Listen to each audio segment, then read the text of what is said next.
শুভ সন্ধ্যা সবাইকে। প্রথম আন্তরিক ধন্যবাদ মোহাম্মদ ফতেহ আলমকে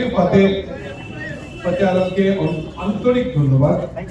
সুজাতা যেটা বললেন যে ফতেহ শুধু বলে না, নিমন্ত্রণ করে না, পারসিউ করে যাতে তার মধ্যে আসতে পারে।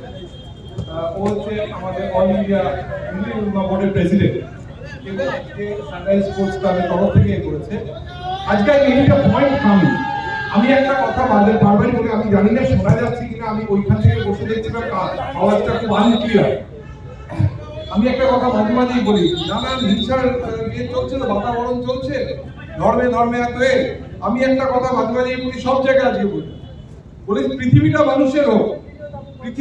মানুষের হোক, ধর্ম থাকুক অন্তরে, পৃথিবীটা মানুষের হোক, ধর্ম থাকুক অন্তরে, মসজিদে আজান হোক, ঘন্টা বাজুক মন্দিরে,